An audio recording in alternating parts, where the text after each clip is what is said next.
Hello everybody, welcome back to the Midnight Paint and Body channel. On this video, we're finally back on the 1970 Charger.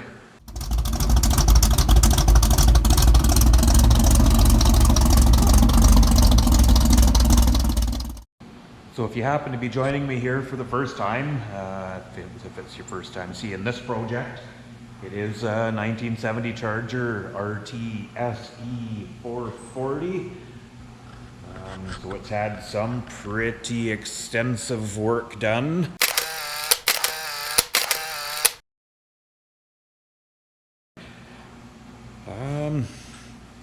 Give you a real quick rundown.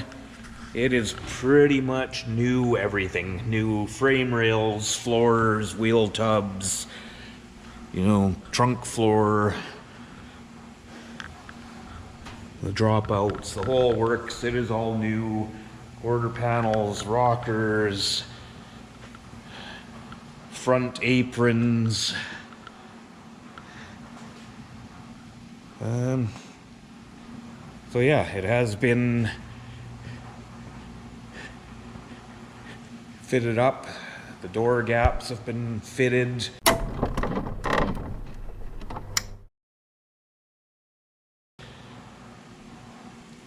So what I'm going to do now, I am going to see if I can carefully get this outside on the rotisserie.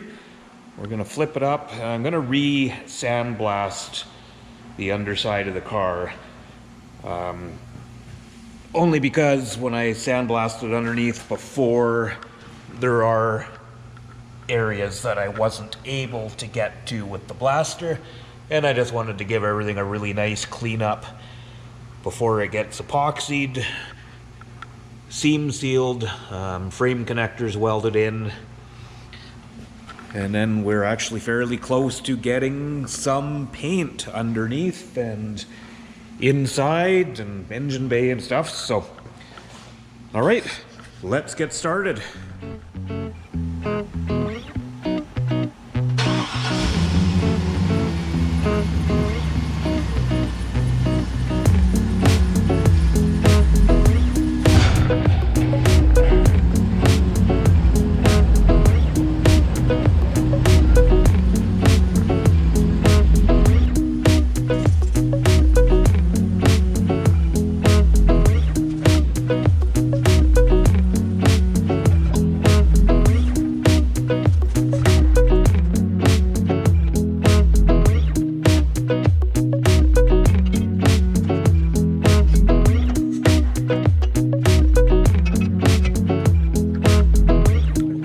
Here's a little better look at what's all been done to this car. As you can see, pretty much everything's new. Rear floor pan section is original. There's just some I didn't get to with the sandblaster when I was kind of laying underneath it initially. So I just want to give everything a good clean off. We'll do this side and we'll flip it up the other way. And hopefully we won't be too far away from some primer underneath.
Right, I'm going to do that a whole bunch more times, and we'll come back for another look.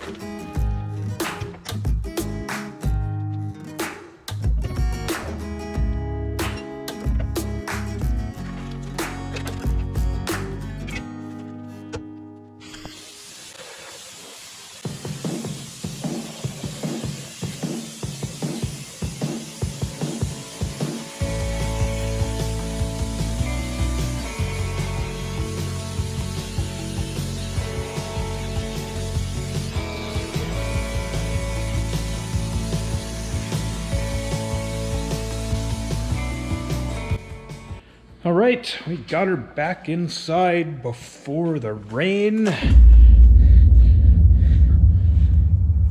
quite raining yet, but yeah, definitely looks like there's some black clouds coming. I was getting a little panicky there, getting caught in the rain, doing all that blasting. But I think it's lunchtime. I'm gonna take a break, and when I come back, we are going to start on the frame connectors, I believe. So I've got the undercarriage of the car all cleaned up. I've sandblasted everything once more. So it's going to make a nice clean surface for the epoxy primer when we get to that here pretty soon. So next we're going to be installing these frame connectors. Now, it's kind of cool. You can't screw them up. They've actually stamped them right and left. They only fit one way anyway. But so they basically go from rear frame rail to this front frame piece here.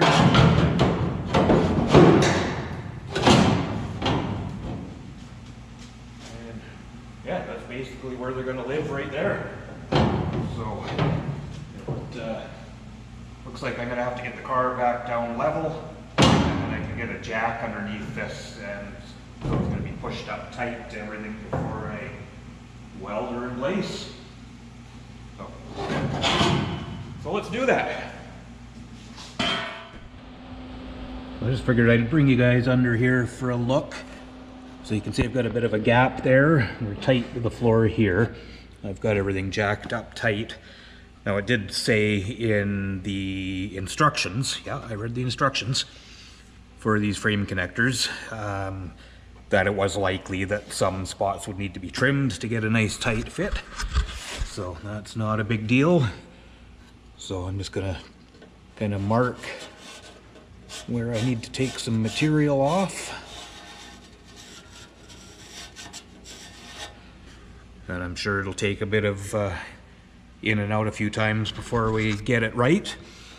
And as you can see, I just took some weld through primer and primed the area that's going to be covered up and the inside of that frame connector as well.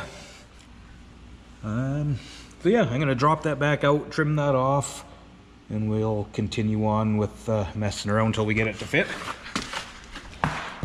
And one other thing I figured I should point out to you guys, there probably are people out there cringing at the fact that I'm welding frame connectors into a car that's hanging on a rotisserie. But I did, when I hung this car up, I left the doors on at first, and my door gaps stayed perfect. So that tells me the car is completely solid, nothing shifted. So I'm not worried about welding those frame connectors in, you know, with the weight being at each end of the car the way it is possible that it could bow. But in this case, being all new steel, all welded solid, nothing has moved, so I am quite comfortable welding those frame connectors in like this. So there is my disclaimer. If you're screaming at the TV right now saying I'm an idiot, that's okay, I can handle it. Okay, I'm gonna drop that out and we'll carry on.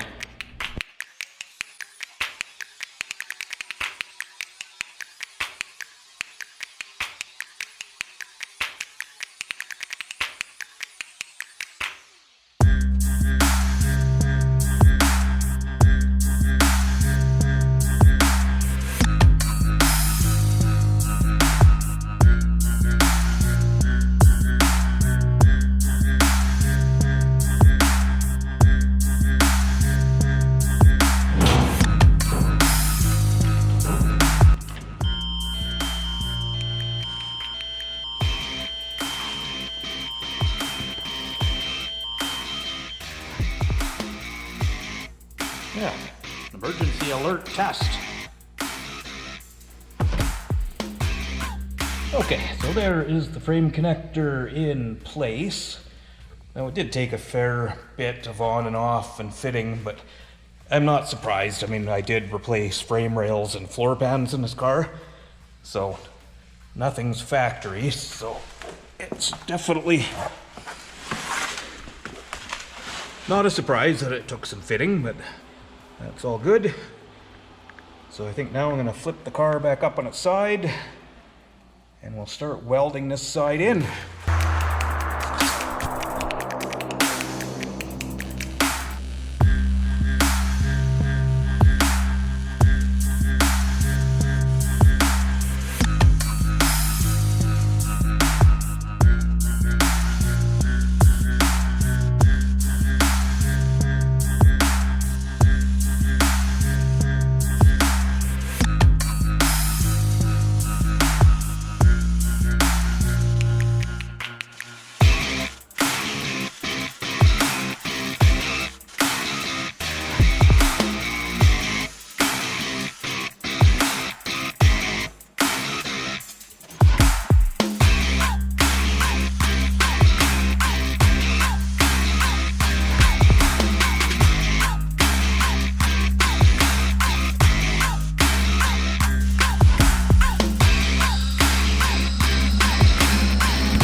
Alright, so there's the frame connector kind of burnt in. Now, I don't think this needs to be welded solid by any means. I'm thinking I am solidly connected to each frame rail. I've welded it in a few spots to the floor, just to avoid any kind of vibration, movement. I think what I'll do after this is all primed is probably run a bead of seam sealer around it, and I think that'll be good.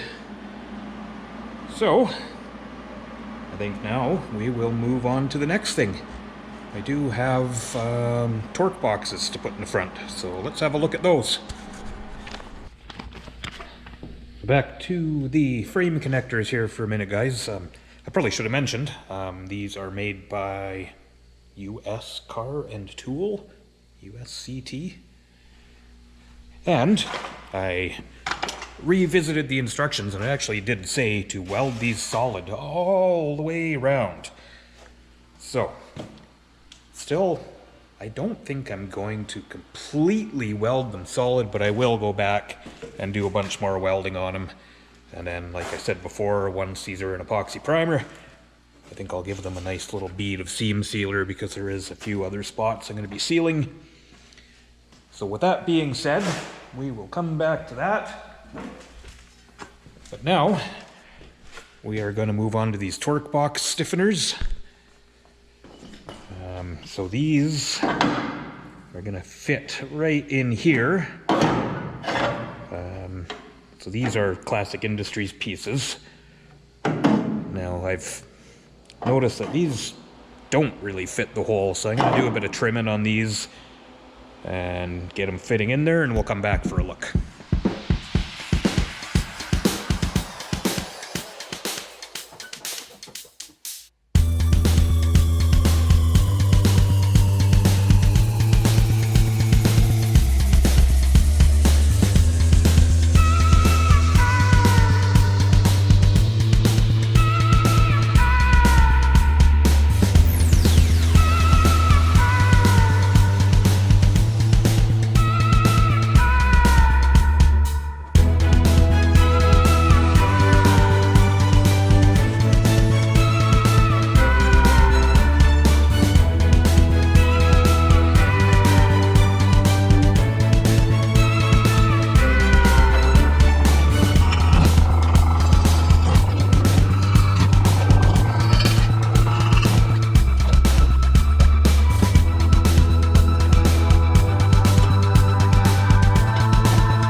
Oh, let's just go in for another little look here.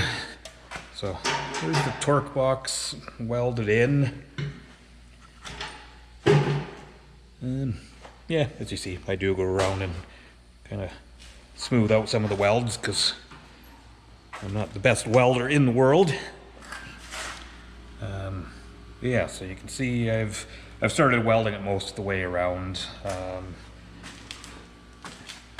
Probably what I will do at this point, roll the car over to this side, and then I'll get in and do this welding in there rather than hanging upside down. And then we'll move on to the other side. But I think for now, it is the end of the day, so I'm just going to clean up a little bit while this cools off. There's another tip for you guys. Never do a bunch of welding and then walk out of your shop and lock the door, because you just never really know what's going on in there. But for now, nothing's on fire. So I'll give it 15 minutes and just make sure everything's good.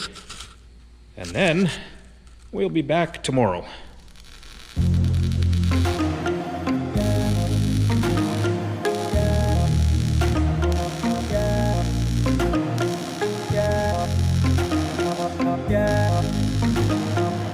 So you probably figured out it's the next day.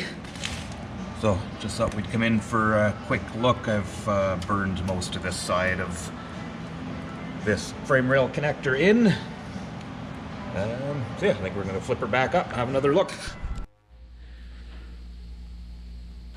So there's the Mopar B body frame connectors and torque boxes all welded in place. So I did pretty much go around and weld them solid to the floor all the way around as per the instructions. So this was my first time doing a set of these, so hopefully this will maybe give someone a little insight if they're looking to do it for the first time themselves. Now obviously it'll be a whole lot different doing this job on a complete car where you have to pull the interior out, and if you're laying underneath doing it, that'd be kind of nasty welding upside down, but it can be done.